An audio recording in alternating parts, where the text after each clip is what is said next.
Hi friends, ಹೇಗಿದ್ದೀರಾ? ಅಸ್ಸಲಾಮು ಅಲೈಕುಮ್ ಎಲ್ಲರಿಗೂ.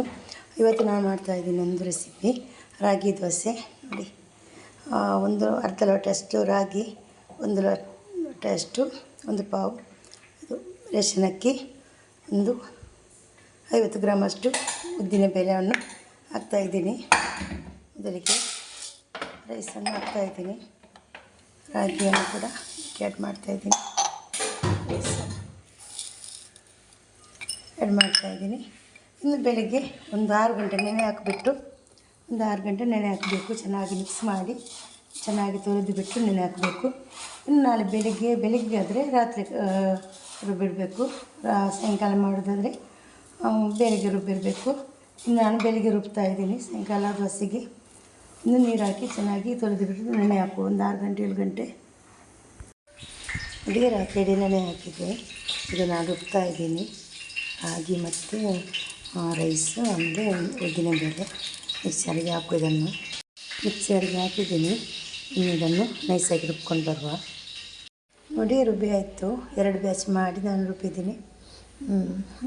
ಇದಕ್ಕೊಂದು ರುಬ್ಬಿಟ್ಟು ಹಾಕಿದ್ದೀನಿ ಪಾತ್ರೆಗೆ. ಒಂದು ಪಾತ್ರೆ ತಗೊಂಡು ಇದನ್ನು ಕೂಡ ಅದಕ್ಕೆ ಹಾಕ್ತಾಯಿದ್ದೀನಿ. ಕೊಟ್ಟು ಚೆನ್ನಾಗಿ ಒಂದು 10 ನಿಮಿಷ ಮಿಕ್ಸ್ ಮಾಡಿ, ಚೆನ್ನಾಗಿ ಮಿಕ್ಸ್ ಮಾಡಬೇಕು. ಮಿಕ್ಸ್ ಮಾಡಿ ಬಾಯಿ ಮುಚ್ಚಿ ಇಡಬೇಕು ಇದನ್ನು. ಆಮೇಲೆ ಒಂದು 5-6 ಗಂಟೆ ಬಿಟ್ಟು ದೋಸೆ ಮಾಡುವ. ಸಾಯಂಕಾಲ ತನಕ ಆಗುವಾಗ ದೋಸೆ ಚಟ್ನಿ ಮಾಡ್ತಾಯಿತ್ತು. ನೋಡಿ, ಮಿಕ್ಸರ್ಗೆ ಹಾಕಿದ್ದೀನಿ ನಾನು ರುಬ್ಬಿಟ್ಟು. ಇನ್ನೊಂದು 5-6 ಗಂಟೆ ರೆಸ್ಟಲ್ಲಿ ಇರಲಿದ್ದು ಚೆನ್ನಾಗಿ ಉಬ್ಕೊಂಡು ಬರುತ್ತೆ.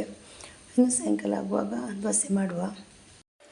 ನೋಡಿ, ರಾತ್ರಿ ನಾನು ರುಬ್ಬಿಟ್ಟಿದ್ದೀನಿ ರಾಗಿ ದೋಸೆ ಮಾಡೋದಕ್ಕೆ. ನೋಡಿ, ಚೆನ್ನಾಗಿ ಹಿಟ್ಟು ಕೂಡ ಬಂದಿದೆ. ದೋಸೆ ಹಾಕುವ. ಇದು ಕಬ್ಬಿಣದ ಕವಲಿಯನ್ನು ತೊಗೊಂಡಿದ್ದೀನಿ ನಾನು.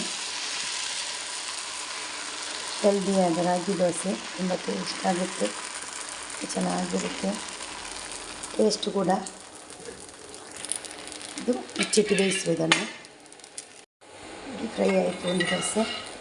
2 ಕಡೆಯೂ ಕೂಡ ಚೆನ್ನಾಗಿ ಟರ್ನ್ ಮಾಡಿ ಹಾಕಿ ಸ್ವಲ್ಪ ಫ್ರೈ ಮಾಡಿ ತೆಗಿತಾಯಿದ್ದೀನಿ ನಾನು. 2 ಕಡೆಯೂ ಚೆನ್ನಾಗಿ ಬೇಳಿ ಅಂತ ಹೇಳಿ ಅದನ್ನು ತೆಗಿತಾಯಿದ್ದೀನಿ ನಾನು.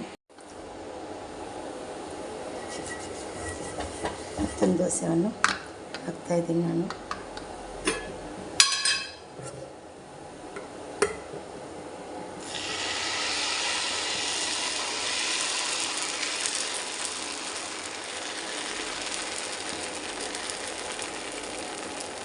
ಇದೇ ಥರ ಮುಚ್ಚಿಟ್ಟು ಬೇಯಿಸುವ.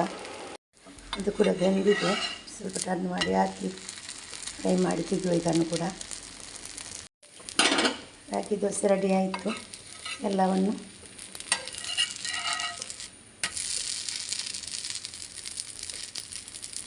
ಎರಡು ಕಡೆಯೂ ಚೆನ್ನಾಗಿ ಬೇಯಿಸಬೇಕು. ಯಾಕೆಂದರೆ ರಾಗಿ ಸ್ವಲ್ಪ ಬೇಯೋದು ಕಮ್ಮಿ, ಅದಕ್ಕೋಸ್ಕರ ಅಂಟಿರುತ್ತೆ. ಯಾಕೆ 2 ಕಡೆಯೂ ಚೆನ್ನಾಗಿ ಬೇಯಿಸಿದರೆ ತಿನ್ನೋದಕ್ಕೆ ತುಂಬ ಟೇಸ್ಟ್ ಆಗುತ್ತೆ, ಬಾಯಿಗೆಲ್ಲ ಅಂಟುವುದಿಲ್ಲ. ಸಾಕು, ಇನ್ನು ಎಲ್ಲ ದೋಸೆಯನ್ನು ಮಾಡಿದ್ದೀನಿ. ನೋಡಿ, ದೋಸೆ ಎಲ್ಲ ರೆಡಿ ಆಯಿತು. ನೋಡಿ, ತುಂಬ ಚೆನ್ನಾಗಾಗುತ್ತೆ. ದೋಸೆ ರೆಡಿ ಆಯಿತು. ನೀವು ಕೂಡ ಹೆಲ್ದಿಯಾಗಿ ರಾಗಿ ದೋಸೆ ಮಾಡ್ಕೊಂಡು ತಿನ್ನಿ. ವಿಡಿಯೋ ಇಷ್ಟ ಆದರೆ ವಿಡಿಯೋಗೊಂದು ಲೈಕ್ ಕೊಡಿ. ವಿಡಿಯೋ ಫ್ಯಾಮಿಲಿ ಫ್ರೆಂಡ್ಸ್ಗೆಲ್ಲ ಕಳಿಸಿ. ಅವ್ರು ಕೂಡ ನೋಡ್ಕೊಂಡು ಲೈಕ್ ಮಾಡಲಿ. Thank you. Take care. ಅಸ್ಸಲಾಮು ಅಲೈಕುಮ್. ನೋಡಿ, ರಾಗಿ ದೋಸೆ ರೆಡಿ ಆಯಿತು. ಹೆಲ್ದಿಯಾದ ದೋಸೆ. ನೀವು ಕೂಡ ರಾಗಿ ದೋಸೆ ಮಾಡ್ಕೊಂಡು ತಿನ್ನಿ, ತುಂಬ ಚೆನ್ನಾಗಿರುತ್ತೆ. ವಿಡಿಯೋ ಇಷ್ಟ ಆದರೆ ವಿಡಿಯೋಗೊಂದು ಲೈಕ್ ಕೊಡಿ. ವಿಡಿಯೋ ಫ್ಯಾಮಿಲಿ ಫ್ರೆಂಡ್ಸ್ಗೆಲ್ಲ ಕಳಿಸಿ. ಅವ್ರು ಕೂಡ ನೋಡ್ಕೊಂಡು ಲೈಕ್ ಮಾಡಿ. Thank you. Take care. ಅಸ್ಸಲಾಮು ಅಲೈಕುಮ್.